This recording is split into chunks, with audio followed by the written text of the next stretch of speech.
All right, week 12, Sunday afternoon football. Christmas came early.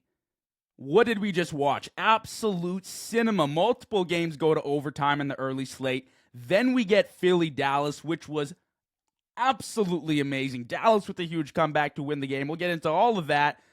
I can't express how much I love the game. I love watching on Sundays. It truly is the best day of the week, and I know it is because there's no other reason you would be here than the fact that you love football.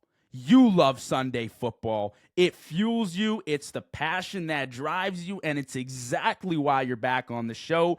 JV show for the Sunday afternoon recap, the 12th consecutive week we've done it, and we are firing on all cylinders today. We got so much to talk about, so buckle up. Let's get things rolling. If you haven't already, like, comment, subscribe. I do want to shout out my sponsors for the season, Big Third Down Shop. They sent me a bunch of cool NFL branded hats, just like this Go Birds one, which I'm ironically wearing today, just to rub a little bit in, a little bit of salt in the wound. That's okay. That's no problem. I'm just recovering from my Buffalo loss on Thursday Night Football. I will admit I'm a little bit of a sorry loser. It is what it is. I'm an NFL fan. Get over it. Please go check them out. Link is in my bio. Big Third Down Shop. Go get yourself an embroidered NFL fan branded hat. They got hats for all 32 NFL teams. Go check them out. It means the world to me and to them. They're an up-and-coming brand, and they're going to do phenomenal things in the future. Without further ado, we got business to get to. Let's kick it off with Chiefs 23, Colts 20. I told you not to doubt the Chiefs. Everybody was saying, what happens if they miss the playoffs? You know what? Everybody told me they're going to miss the playoffs. Not even what if. They are. This is the season that Mahomes falls. This is the year Andy Reid and Mahomes, it's over. They break up. It falls apart. People last week went as far as to say that Andy Reid was a problem. The same quarterback and head coach duo that have been to 7 or 8 straight conference championships. So damn many. An unhealthy amount that you can't even count. An unfathomable amount of success this team has had. Yet, they continue to win. They continue to show up in the big moments. How can you bet against a team that has represented your conference for 5 of the last 6 seasons in the Super Bowl? When you need a play to win the game, you turn to Mahomes and Reid and they deliver. They're 5-6. This was a must-win game, and the Chiefs show up in the fourth quarter, they tie the game, and they win it in overtime. Even if they're a 7th seed on the road in the playoffs, I can't bet against them. And they will always be a real contender until they're knocked out. It's the same as Belichick and Brady. Even when it seems like they're knocked down, even when you're down 28-3 in a Super Bowl, you can't bet against them because they're that good. I don't know what kind of dark magic shit they got going on, but Kansas City is a team, as long as Reid and Mahomes are in that organization, that you cannot put your head on your pillow at night and go to bed feeling easy about betting against them. You can't. You just can't. If I'm a number 1 seed, I would much rather see the 2nd seed than a 7th seed Chiefs team hungry to prove something.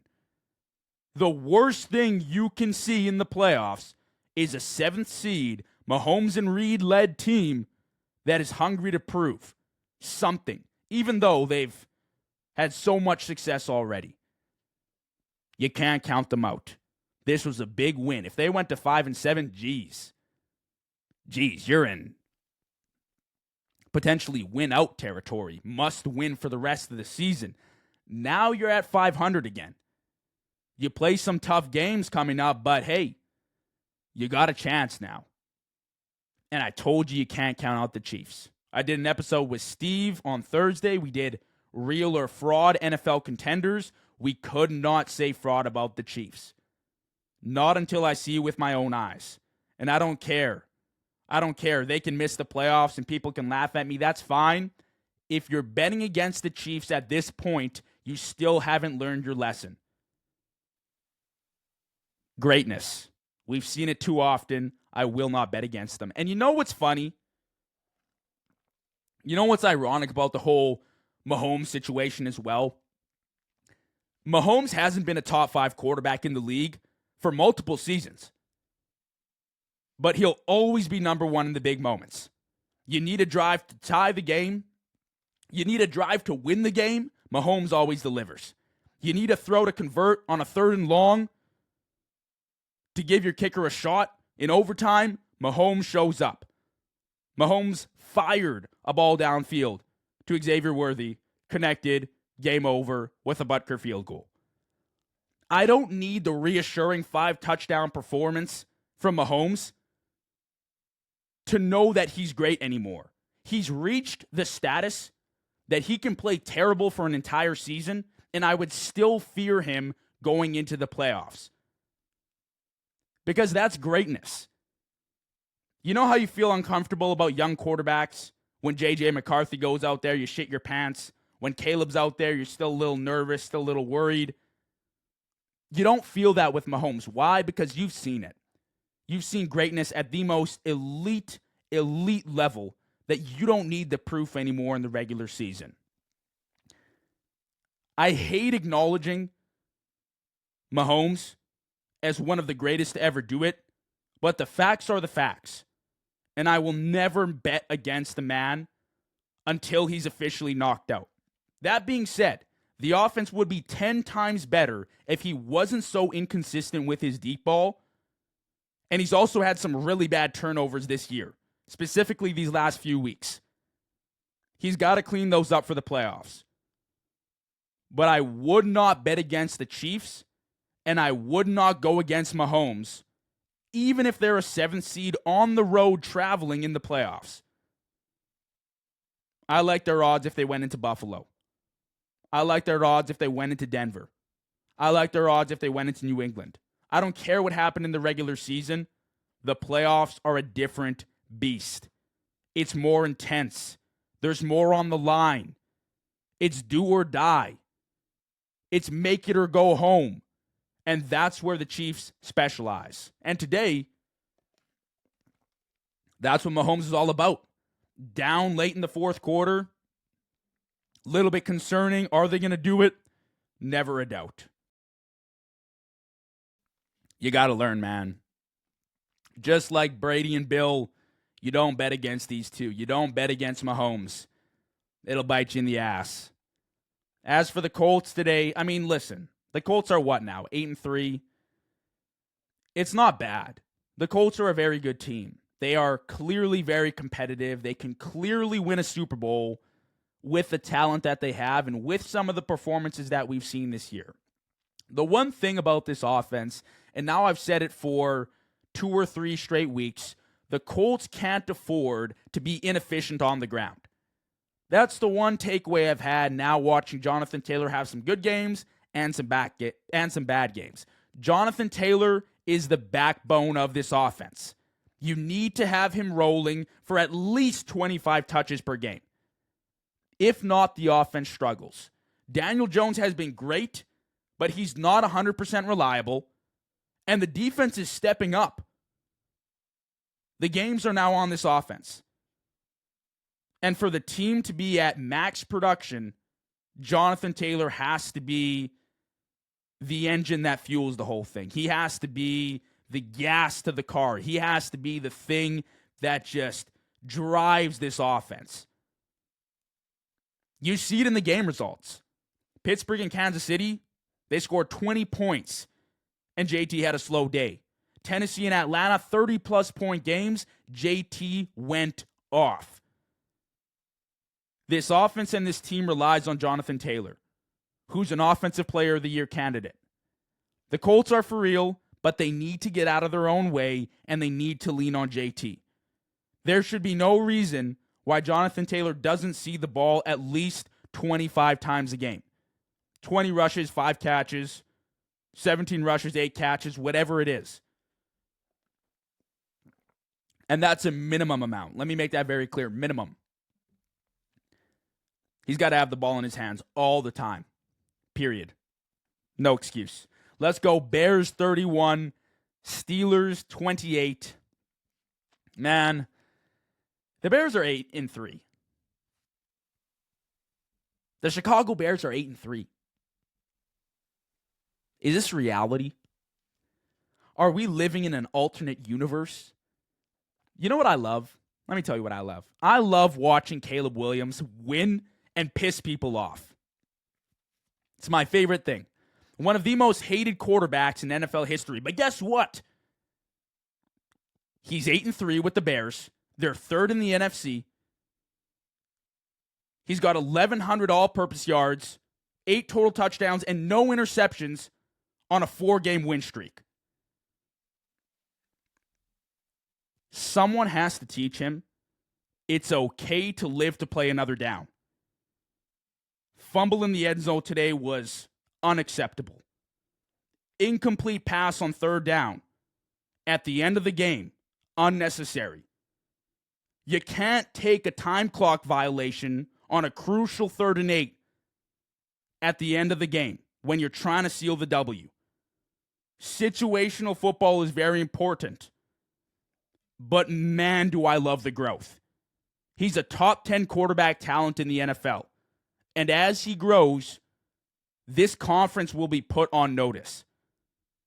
It's only his 2nd year, and the improvements he's made under Ben Johnson are phenomenal.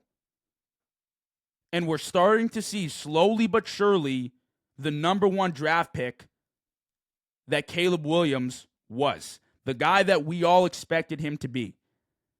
He came out of college with the clear raw talent, and now Ben Johnson, he's sculpting him into this really smart and effective quarterback that hopefully can eventually use his talent and his raw abilities and his skill and his, just this knack for avoiding pressure.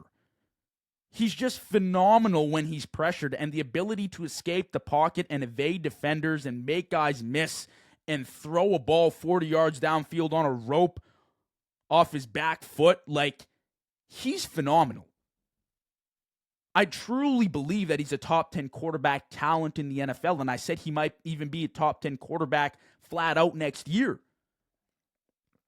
And under the guidance of Ben Johnson, I do believe once he settles down a little bit, once he, goes through his reads a little bit more, you don't always have to be Superman. You don't always have to make the play. If he can just pick and choose his moment, geez, man, the Bears are going to be dangerous. They're going to be awesome.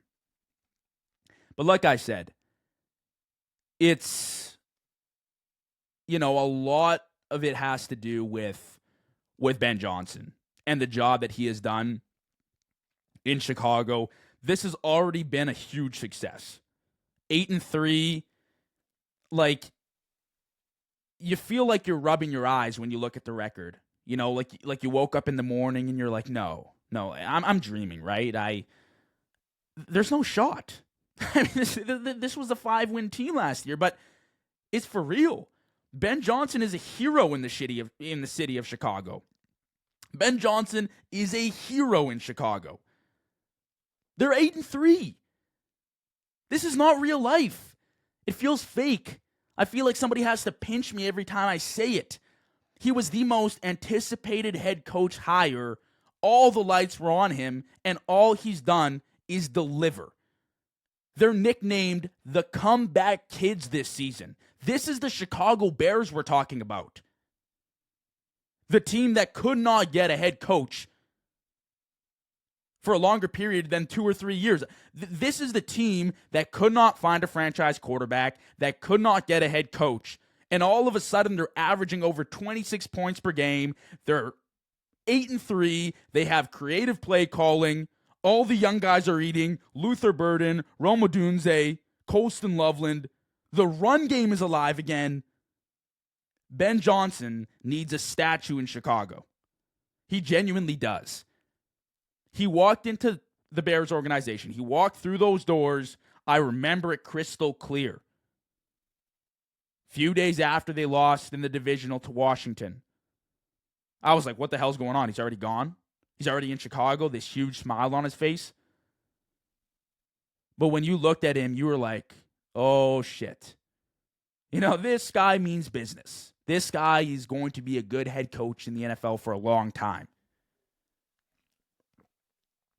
Under Dan Campbell's coaching tree, he branched off, phenomenal offensive mind, got to know what leading a team looks like. Because I don't know if he was a natural born leader or not, but he clearly picked up some pointers from Dan Campbell, who is a great leader of men, who is well respected in Detroit, who flipped around that franchise. And now Ben Johnson is not only applying his knowledge of the game, but his knowledge of coaching and his knowledge of relationships that he learned under Dan Campbell, I would assume, and it looks great in Chicago. For me, Chicago's not a serious playoff threat, but this was a huge year for them already. It's already a win. They're probably making the playoffs at this point. They need a few more wins, and I have no doubts that they'll get that. And for all the reasons I stated, like I said, Chicago was a 5-win team last year. Let that sink in. There was no hope. There was no coaching. A lot of people question the quarterback play and still do. Just BS. Give him a chance, man. Ben Johnson came in and saved the franchise. And Caleb is the future, and the defense this year has been a turnover machine. And. You get the point. Chicago's been awesome. I don't care if they beat bad teams. They weren't doing that last year. They weren't. They weren't winning games. Even against the poor teams. Even against teams where they were up in games and they couldn't close out. For 8 games this year, they've done that. And to me, that's a success. That's awesome to see. Steelers, man. Let's talk Steelers real quick.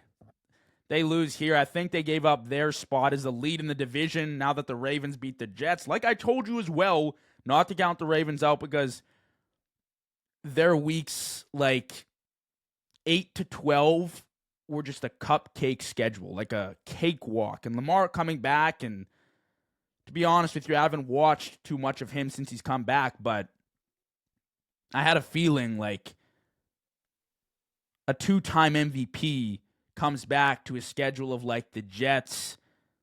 Who else did they play? Some free teams. This was going to happen. They were going to take over the division. And the Steelers, as hot as they started, you know what I'm going to say. And I wrote it down here, and I love the quote.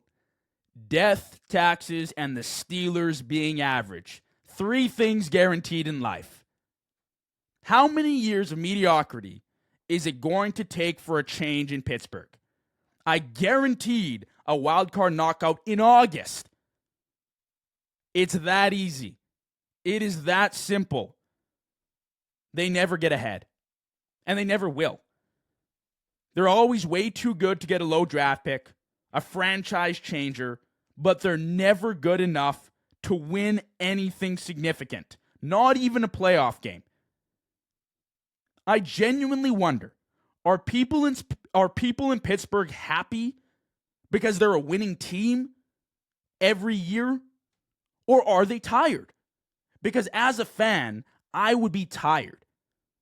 I don't want winning seasons anymore. I want championships. Think about it this way. The Patriots were elite, trash, they rebuilt, and now they're elite again, all in the same time span that the Steelers have been 9-8, losing in the wild card round.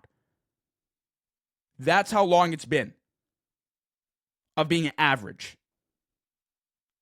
I wouldn't be happy as a sports fan watching my team knowing that when January comes around, we'll play one meaningless game where we are looked at as a bye week in the wild card. Because that's who the Steelers have been for years. And it won't ever change. It doesn't seem like it will. I wonder at one point the organization just sits down and they're like, all right, we've had enough. We've had enough. We don't just want to be a wild card team. We don't want to just be 9-8 or 10-7. We would actually like to win something, a playoff game or two, or maybe make a conference championship, or maybe, do I dare say, make a Super Bowl.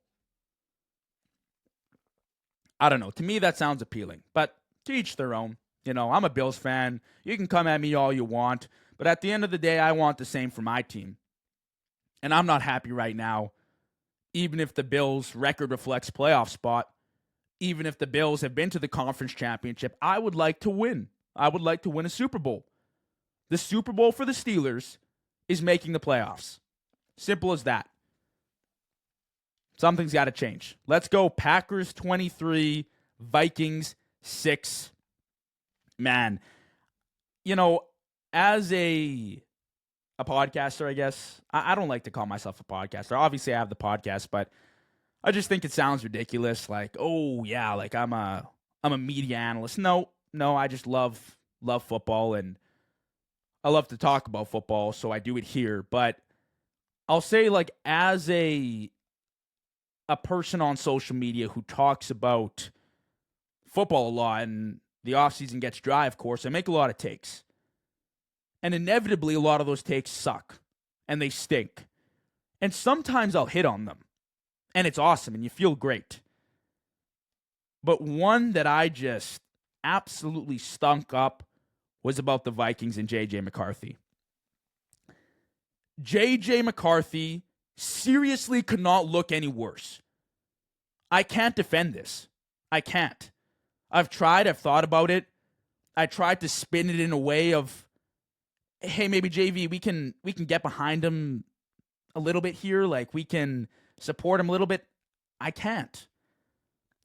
He is so young, and there's so much development needed, but this is horrendous. He's been a turnover factory. He's got 10 interceptions already on the season. He had a 34.2 passer rating against the Packers. That is ass. That is terrible. Kevin O'Connell is so limited with the offense. Every time JJ drops back, you are holding your breath.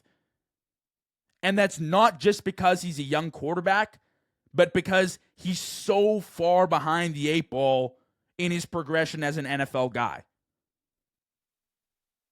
Yes, he is young, but so was Caleb Williams last year. And we could all see the evident talent that Caleb possessed. It was all a matter of the right coach in the right system. I haven't seen anything close to impressive from J.J. McCarthy since week 1. I'm still waiting on it. I want to believe in him so bad, but he looks so terrible every single week that it's hard to. Now, with that being said, it doesn't help that this team is ready to go the distance. The defense is great. The weapons are great. It makes JJ look a lot worse. But that was the situation, and we all knew that going into the season. I said before the season started, if the Vikings don't make the playoffs, that means J.J. McCarthy isn't an NFL starting quarterback. Maybe it's true. I really do want to support him. I really do think that he needs a little bit of time. And I've seen a handful of impressive throws from him this year. But I've seen buckets worth of, I don't know what that was. What did I just watch? Holy smokes, that was worse than the what did I just watch throw. Like, you know what I mean? I don't know. I don't like getting after young quarterbacks because there's so much time. Look at Sam Darnold. Look at Baker. Look at Daniel Jones. Look at who are some other quarterbacks that have come up, and there's been a ton. There's been a handful of them. But the difference is those quarterbacks landed on bad teams to start, and then they went to good teams and good systems and figured it out. JJ's in a good system right now. And that's what makes the situation 10 times worse And that's what makes him look so damn bad. Even worse than he looks just on the field, production-wise. Hurts even more that you got Jefferson out there. Justin Jefferson deserves better. He does. He doesn't even look like a top 20 receiver most days. This is the best receiver in the league we're talking about. His best 2 games this season have come from Carson Wentz. Do not let this career go to waste. I will be so damn pissed off. He's the number 1 receiver in the league. He's rarely had stable quarterback play, yet he's always produced. He's always made phenomenal plays. And right when the Vikings were ready to go all the way, they swapped quarterbacks, and now he's stuck with a young quarterback trying to develop when he's at the peak of his game. I can understand his frustration. He's somehow still top 10 in receiving yards, but he's only got 2 touchdowns on the season. And there's clearly frustration on his end with J.J. McCarthy and with how the offense looks. Because like I said, this defense, they're ready. This team, it's ready. This coaching staff, it's ready. J.J. is not.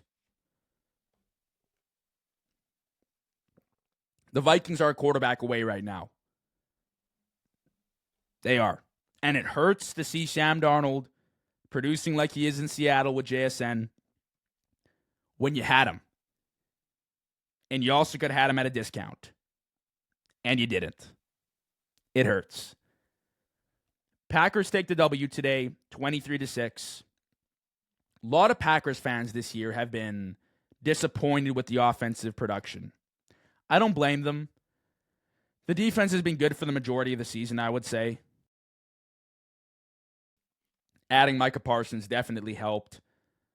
But there's been a lot of backlash, I would say, against Matt LaFleur and his play calling. And I'll say this, and I have a tendency to go after head coaches and play callers and just tear them apart when they're actually not playing the game. Obviously, they have, a say in the plays being called, and they're a part of it, but at the end of the day, it's hard to decipher who's really the problem, unless it's Philadelphia, which we'll talk about right away. But with Matt LaFleur, I don't know, man. I think, Matt LaFleur gets too much hate.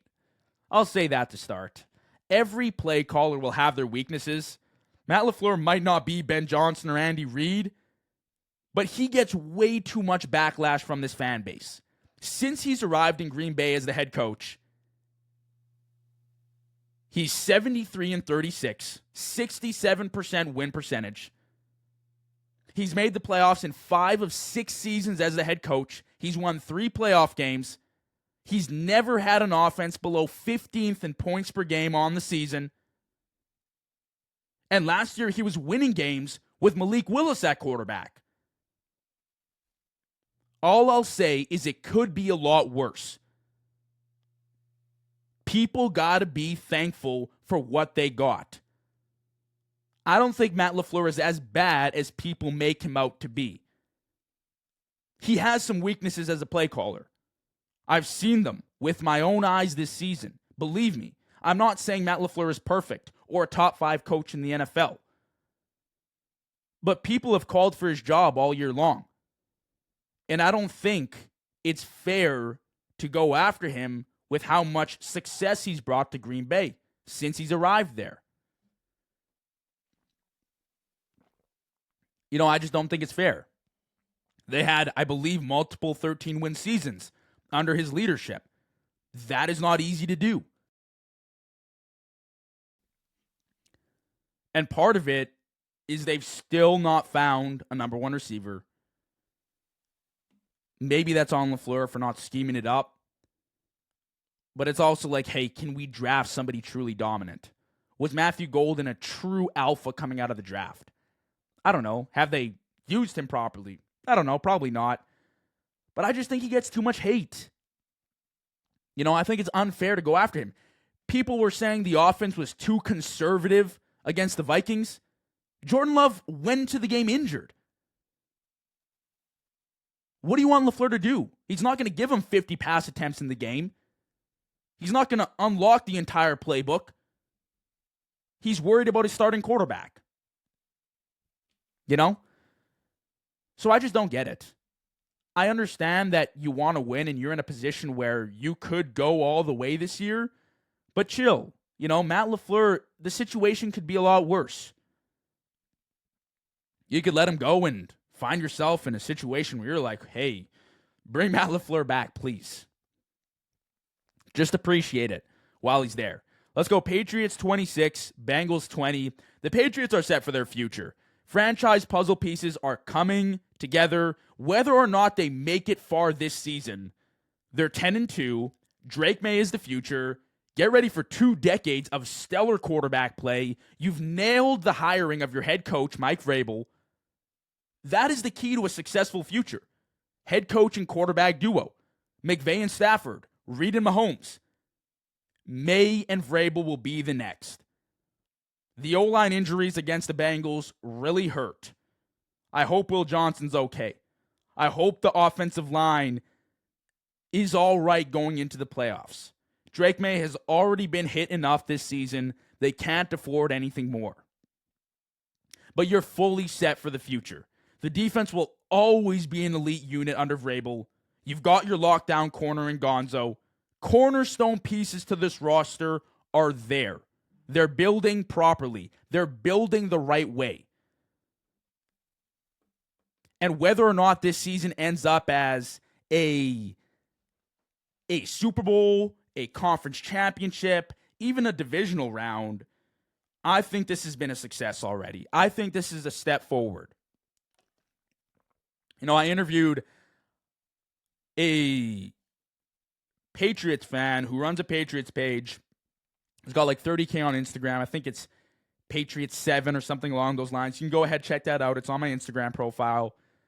And we talked about the expectations from this year. And he said, hey, if we win 7 or 8 games, we're popping bottles over here. That's a huge success. 10-2 for this team is amazing. I don't care who they've played. And they've beat good teams. You know, don't let the media fool you. They've played good in big games. Drake May has played good against the Bills. He played solid against the Bucs. He played a great game against the Browns, a really good NFL defense right now. The franchise pieces are coming together. Today it was sloppy, I'm not going to lie to you. But the fact that they're winning games like that too, they're beating the bad teams, they're beating the good teams, and they're battling it out in the ugly games. Every team has an ugly game. Every team has a few every year. Even good teams, even great teams. Philly had ugly games last year. They dominated. They were a super team going into the playoffs. You know, if you're winning those games, that's a good sign. The Bengals, they don't. I think they're 3-8 or 9 now. It's really bad. It's really bad. If I was Burrow, I wouldn't bother coming back. This is the 3rd year in the row you're missing the playoffs with Burrow, Chase, and Higgins. Can you believe that? Let me repeat that for you. This is the 3rd year in a row you're missing the playoffs with Burrow, Chase, and Higgins on your roster. A change has to come. I understand injuries have played into that, but that's also a part of the sport, and that's also a problem here. The fact that Joe Burrow has had a few big injuries. The fact that T. Higgins has missed games in the past. Something is clearly not working. Respectfully, I think you have to shop T. Higgins. It doesn't make sense to build with him when you got Joe Burrow and Jamar Chase and you need help everywhere else on this roster. Another week where Flacco put up 28 points and the defense couldn't stop an offense if they wanted to. It's embarrassing. You bring in an old quarterback like that who produces at a very high level, who plays some of the best football he's ever played in his career, and you can't win a damn game. It's disrespectful to Flacco. It's disrespectful to this fan base. This front office stinks. This defense stinks. The protection sucks. This is what happens when you put all your eggs in one basket. You go get Joe Burrow, Jamar Chase, T. Higgins, and you can't draft. They're the Eagles if they couldn't draft. Philly's paying Jalen Hurts, Devonta Smith, A.J. Brown, Saquon Barkley, but they can draft, and they build a good young defense. The Bengals can't, and you got to know your weaknesses. You can't pretend like you're one of the big dogs when you're not. You made one Super Bowl. It's hard for me to imagine a world where this team right now goes back. If there was a year to do it, it probably would have been this year, with the Chiefs semi out of it. But again, this is going to be the third year in a row they missed the playoffs. That's bad. That's really bad. You got to make a change. Let's move over to Lions 34, Giants 27. Few more games I want to touch on here. I say this every week. It's getting repetitive, but the Giants aren't as bad as they seem. They beat Philly and the Chargers, and they were up 10 points on the Broncos, Bears, and Lions in fourth quarters this year. This loss was, again, extremely pathetic. How do you not kick a field goal at the end of the game? Who do you think you are? I saw Malik Neighbors tweet something. I think he deleted it right after. He was pissed off, and rightfully so. This team has been sabotaged by poor coaching and poor management for years. But now they finally found a really good group of young talent. And now they can build. They're going to have a very high draft pick this year. You have your franchise quarterback. Now it's time to find a competent head coach, somebody like a Vrabel who's proven that you can bring in and help this young group go the distance. And then you're set. I feel bad for Giants fans, but there is light at the end of the tunnel. At least they've been a competitive team this year, and the talent is clearly in New York. I'll say this, and I'll leave it here. You do not go toe-to-toe with the Detroit Lions in 2025 if you're not a competitive team, if you're not a talented team. The defense has a ton of talented skill players. They have a great pass rush. The secondary can be worked with. This defensive unit has a lot of players that are starters in the NFL. They just need proper coaching. That's it at this point. They need to be healthy, they need proper coaching, and then this team is looking at the playoffs. Shout out New York Giants, man. Jameis Winston, oh my goodness, man. Pure entertainment. I hope he gets a media job. I really do. Watching him today, I wish I filmed my instant reaction to this. Watching him come back to the football, catch the football, break a tackle, dance into the end zone was probably a top 5 thing I've seen in the NFL this season. I wasn't shocked because it's something I'd expect out of Jameis, but it was shocking, I guess, to see it in real life. You know, if there was one guy to do it, who other than Jameis Winston, the goofball? But obviously it was Jameis. Just an interesting day, I'd say, from the Giants.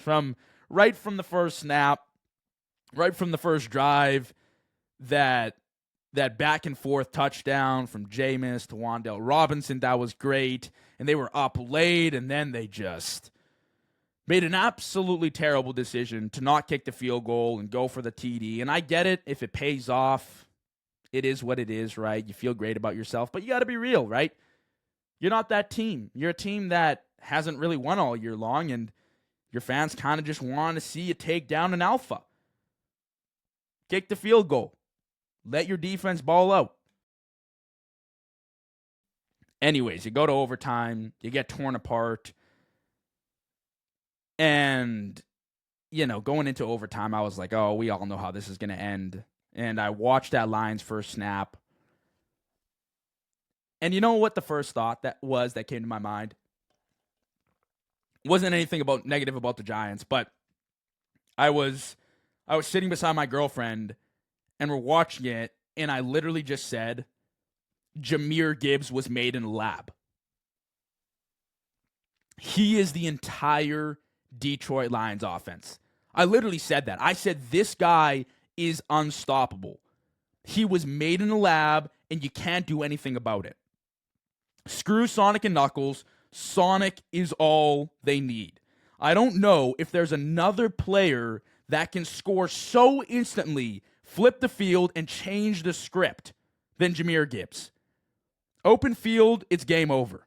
He's a game breaker, and the Lions need to give him the bag. End of story. He's one of the most explosive players I've watched play football. When I saw him house a 70-yard run in overtime, first snap for the Lions, I mean, that was the icing on the cake for a phenomenal day from Jahmyr Gibbs.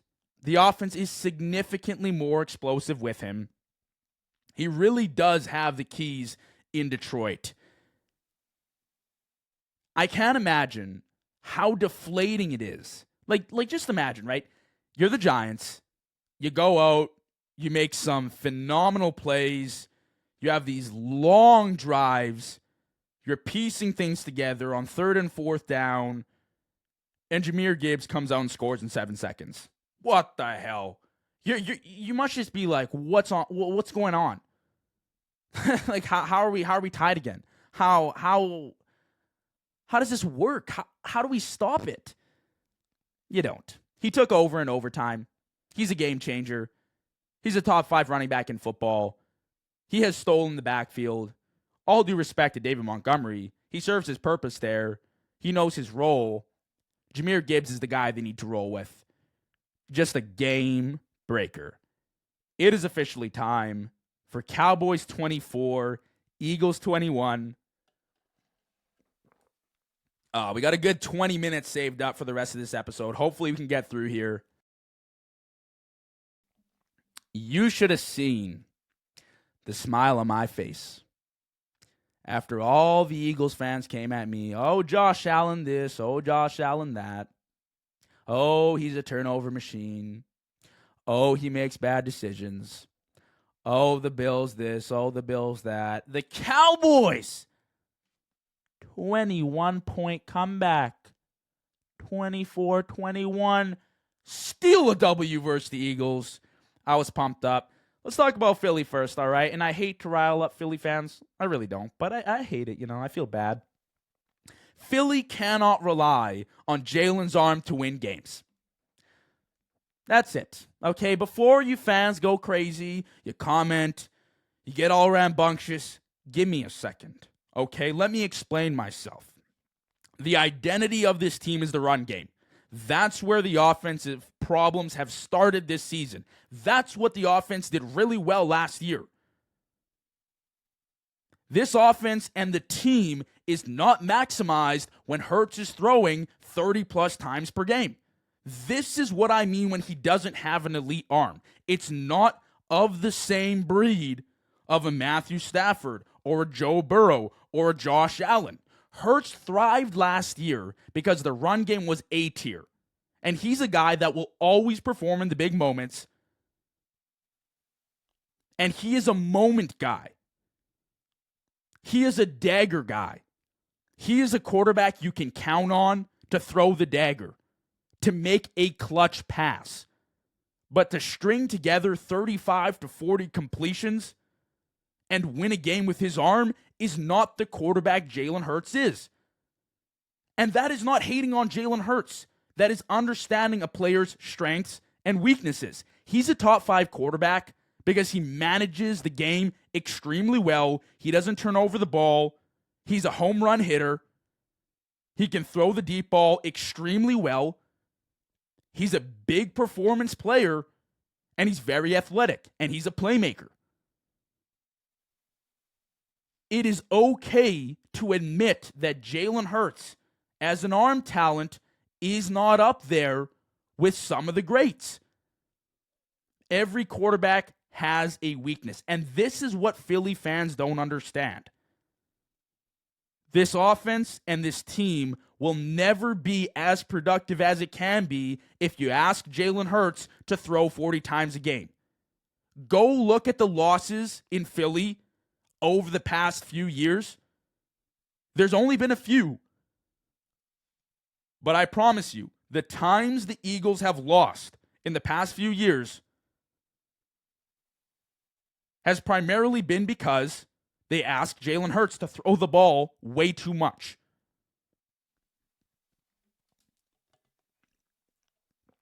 The offense is not sustainable on his arm. The passing game is not good enough to be relied on as the primary producer. Saquon Barkley rushed for how many yards today? I don't have the stats pulled up. Let me pull them up for you. Saquon Barkley today rushed for a grand total of 22 yards. 10 carries. Jalen Hurts was their leading rusher. You can't rely on his arm to win games. Maybe one game, maybe a few, but that's not the identity of this offense. The Eagles thrive when they run the ball well, when they control the clock, and when Jalen Hurts can pick his moment to strike and throw the dagger. Not when he's relied on for 4 straight quarters to throw 40 times. That's not his brand of football. Stop trying to make Jalen Hurts this pocket passing quarterback that he's not.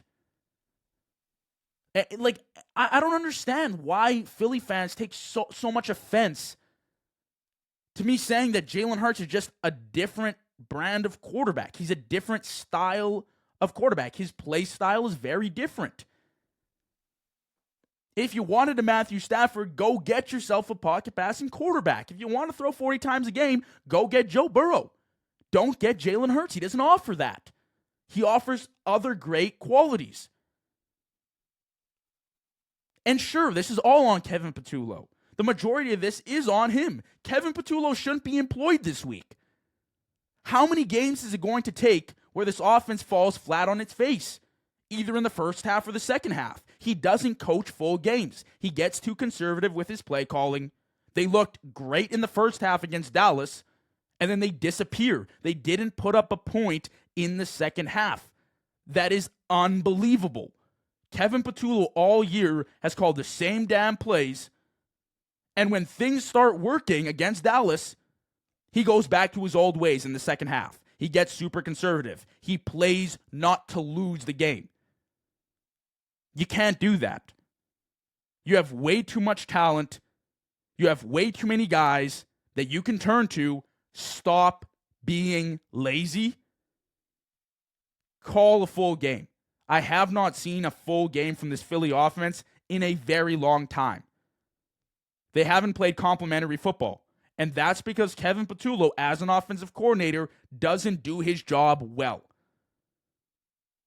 And if you don't believe me, listen to the guys who have played in the league for years now talk about Kevin Patullo, and they say the same thing. All the NFL veterans, when you listen to their podcasts, when you listen to them talk, will tell you Kevin Patullo is not running this offense properly. Why is Kevin Patullo asking Jalen Hurts to throw 40 times a game when it's not his specialty, when it's not his strong suit? Why does Saquon Barkley have 10 carries a game? The offensive line sucks right now. It's not very good. But figure something out. Figure it out. You know it's not sustainable on Jalen Hurts' arm. There's so much talent on this offense. A.J. Brown today, great. Happy to see him producing. Doesn't matter, though, when you lose to the Cowboys. That stings. Smitty, Devonta Smith should get way more respect. When A.J. Brown has been absent this year, he's stepped into a huge role. He's had multiple 100-yard receiving games. He's been a reliable go-to guy down the field. Big shot. He made a huge catch today, later on in the game. I mean, he was great. He's been great all year. I think he's extremely underrated as a receiver. Definitely deserves a lot more respect, and we're starting to see that now. He's a great receiver. And another guy we're going to talk about right away is George Pickens. First, though, I want to go to Dak Prescott. Here's what I'll say. Dak Prescott gets way too much hate as an NFL quarterback. He's a very solid quarterback. He's a very solid quarterback, and he has been for his entire career. People hate on him. People will say, oh, he can't play in the playoffs, right? People always get after him because when the lights get bright, he folds. He hasn't had success in the playoffs. He's not a top 5 QB, so he sucks. The reality is, Dak Prescott has always been an above-average starter in the NFL. He's always put up really good stats. He's always led some really efficient offenses. He's always had a really good arm. And this year, he's looked pretty phenomenal for the majority of the season.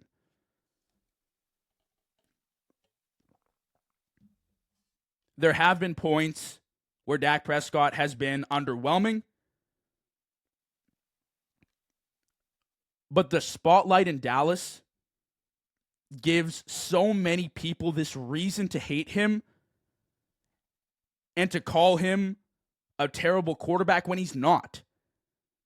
When you watch Dak play some of these games, when you watch Dak play today, you see a guy who climbed back from a 21-point deficit, won his team the game with George Pickens, and overcame drop after drop from CeeDee Lamb and still got it done.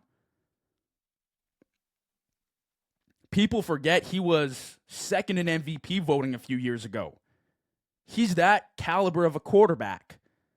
He's not worth $60 million, but he's also not a $25 million quarterback. He's a legit NFL starter. He's better than Tua. He's better than Trevor Lawrence. He's better than Bo Nix. He's a really good QB. And he's a great leader, and he's a great locker room guy, and everybody in Dallas loves him. I think he gets way too much disrespect. And I was pumped to see him pull this game out and get a W. Cowboys actually ain't that bad. It's funny. As for George Pickens and CeeDee Lamb, I say we put George Pickens in top 15 wide receiver conversations. He's been top 5 this season. He's well over 1,000 yards on the season. He's got 8 touchdowns. He's an excellent 50-50 jump ball receiver. His contested catch is phenomenal. He's elusive. He's great with the ball in his hands. When he was in Pittsburgh, he was not used properly. The offense there is so vanilla. They run such a poorly executed offense in Pittsburgh that George Pickens legitimately looked like a jump ball guy, and that was it. He comes to Dallas, and in 12 weeks, he looks like a top 5 receiver in the NFL. I would say at this point, George Pickens is the one in this receiver room. I would say you look into getting him back. I wasn't so sure when the move was made. I called them a top 5 receiver duo. I think I had them at 5 when the move was made. But I'm pretty certain now George Pickens is the guy. He's got great hands, and his yard after catch, his moves with the ball, he can go downfield, jump 5 feet in the air, snag a ball over a DB's head, and also take a 5-yard slant to the house. That's an elite receiver. That is a top 10 receiver. The stats show it. The eye test shows it. It's time we talk about George Pickens as one of those guys. He's the number 1 receiver in the league. CeeDee Lamb seems like he's taking that passenger seat in the car. At least to me, just watching this season, CeeDee Lamb seems like he's regressing a little bit. He seems like he's in the passenger seat. I can't even speak today. He seems like he's in the passenger seat, and George Pickens is driving the car. He's had multiple drops, another one in the red zone today. He had them again against Philly in week 1.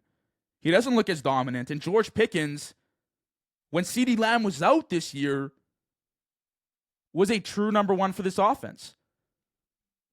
Looked like that offense didn't miss a beat. I'm not saying CeeDee Lamb is terrible. I'm not saying CeeDee Lamb fell off the map. But it's time to have a conversation. Is George Pickens of that caliber? And who's the true number 1 in Dallas? I wouldn't disrespect CeeDee Lamb for all he's done for the organization, for how good he's been. But hey, it's time to have a conversation. My ultimate thoughts on this game, those are the players I wanted to talk about, obviously. My ultimate thoughts on this game, just to wrap things up here, I appreciate you sticking with me. There is no juggernaut in the NFL. There is no team that I look at, I watch, and I'm so confident in will win games in the playoffs that I can say, yeah, that's my Super Bowl team. Going into the playoffs last year, I felt that about Philly. I did. I was like, all right, this team's going to go the distance. I felt that about the Rams. I said, okay, the Rams are very good. The only team that can probably shut them down is Philly. And they did. This year, there is nobody. Nobody in the AFC. And definitely not the Eagles. The Eagles have, on roster, probably the most talented team in the league. Like, you have a top 5 receiver duo. You have Saquon Barkley in the backfield, who had a bad fumble today. Another one on the fumbled punt return. That was bad as well. The Eagles shoot themselves in the foot. That's their problem. But you also have a top 3 defense. Like, it's all there. And Jalen Hurts, for Philly fans, and for me too, I mean, he's my 5th best quarterback in the NFL. He's according to them, top 2 QB. So, on paper, it's there, which leads me to believe that it is a coaching issue. If last year it was essentially the same story, I know the offensive line has been kind of mixed up, and that's definitely playing a part into things, but I just haven't seen a complete game from this team where I've been very impressed with them for a good 4 or 5 weeks now. And I thought at some point they would figure things out, but it's still the same old story of even if the offense has a good half, they can't sustain it. Remember when they played the Rams early in the season and they had a great second half, but they were nowhere to be found in the first? Roles reversed today. Just odd. For them to go all the way this season, and I'm going to end the episode on this, for them to go all the way, they need the coaching staff to step up. If it's Patullo, he's got to step up. You can't play conservative. You can't play not to lose in the playoffs. It's not going to work. Vic Fangio and that defense will be great. They will do their thing. They will keep you in games as they always do. But you need to step up. This is on Hurts. This is on Patullo. This is on this offense to get together and say, hey, we haven't been good. We haven't. We haven't been a top 10 offense this year. I don't care what the stats say. I don't care if that reflects or doesn't reflect the points per game for the offense. Watching them, just watch them. They haven't been top 10. They can be better. And that's what it's going to take. That is a wrap. Sunday night, Sunday afternoon football. I'll be back at it tomorrow night for Monday Night Recap. We're going to get Monday Night Football, Sunday Night Football, and all the rest that we missed today. Thank you for sticking with me. It's been a wild ride. Take care of yourself. Have a wonderful sleep, and I'll catch you tomorrow on the episode. Peace out.